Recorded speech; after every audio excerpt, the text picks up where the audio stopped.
비례대표는 선거 공보물 제출 의무가 없습니다. 없죠? 그래서 비례후보의 재산 누락이 당선에 영향을 미치는 것은 아니라고 생각하는데 총장님 생각 어때요? 민주당 의원은 지금 언론 보도를 보면은 근 37억 원이 증가했고 이게 신고가 됐나요? 선관위에? 그럼 이 조사할 겁니까? 특정 정당의 편들기식으로 간다고 하는 그런 의혹이나 그런 오해를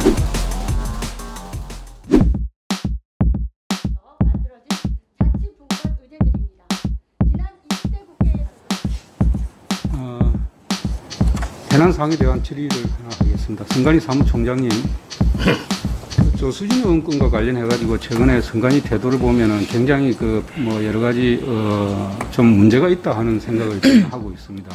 이 당사자도 모르는 상태에서 여당 의원에 의해 가지고 보도 자료가 나와가지고 선관위가 제공한 겁니까? 자료를 제공했는 건 아니고요. 예. 그쪽에서 이제 그 사실을 확인을 요청을 해서 그런 사실이 있었다 정도로 답변한 것 같습니다. 그러면은 조수진 의원 신고 고발 시점이 언제입니까? 9월 1일로 알고 있습니다. 본인이 통보받은 것은 9월 2일 날 대법관 인사청문회 하고 있다고 받았단 말입니다. 그런데 민주당의 김용진 의원이 보도자료를 낸 것은 이것보다 더 빨라요. 아침 7시에 냈어요. 예. 그래서 이런 부분에 보면 선관위에 대한 의혹이 지울 수가 없는 것이고 그 뒤에 선관위가 사실 조사를 하겠다고 언론에 보도가 됐는데 이것도 언론에 보도자료를 낸 겁니까? 아닙니다. 그렇지 않습니다. 그럼 어떻게 언론 보도 나왔나요? 그건 저희가 알지 못하고 있습니다. 공직선거법 250조에 보면은 당선되거나 되게 할 목적으로 후보자에게 유리하도록 재산 등록을 허위로 한 경우에 이제 이게 문제가 되는 겁니다. 그리고 법 65조에 보면 비례대표는 선거 공보물 제출 의무가 없습니다. 없죠? 예, 맞습니다. 그래서 비례후보의 재산 누락이 당선에 영향을 미치는 것은 아니라고 생각하는데 총장님 생각 어때요? 그 부분이 이제 지역구 후보자하고 지역구하고 비례대표 다른 후보자하고 거죠. 좀 차이가 있다고 생각을 합니다. 예. 그러니까 이 비례대표는 여태까지 재산 등록을 가지고 논란이 된 적이 없습니다. 이때까지 지역구 의원들 간에 선거 공보를 제출하는 지역구 의원들 간에 이 부분이 문제가 돼가지고 법적 다툼이 있었지 이때까지 비례대표 후보의 재산 등록을 가지고 문제된 적은 없다 이런 이야기를 제가 드리는 겁니다. 그렇죠? 현재까지. 꼭 그렇지는 않습니다.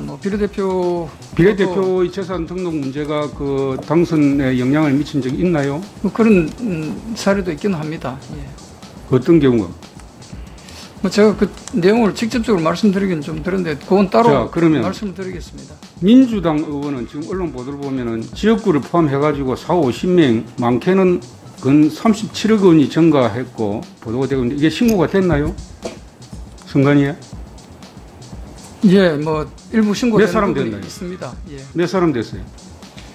자세한 내용을 말씀드리는 것은 좀 그럼 이 조사할 겁니까? 저희들이 내용을 살펴서 조금 문제가 있는 부분은 본인들한테 소명을 요구할 계획입니다. 그러니까 본인에게 소명 요구하고 조사할 거라는 이야기죠? 예. 이때까지 비례대표의 재산 등록 문제가 당락에 영향을 미친 것은 이 법에 의해서 없다고 생각이 들고 최근에 선관위의 여러 가지 행태에 대해서 많은 문제 제기가 있었지만은 여당이든 야당에서 봤을 때 특정 정당의 편들기식으로 간다고 하는 그런 의혹이나 그런 오해를 받아서는 안 된다는 이야기예요. 예, 그렇게 업무를 하고 있습니다. 총장님이 그런 부분에 좀 잘 챙겨서 그런 오해를 안 받도록 해 주시기를 바랍니다. 예, 당연히 그렇게 할 것입니다. 예, 박한수 의원님 수고하셨습니다.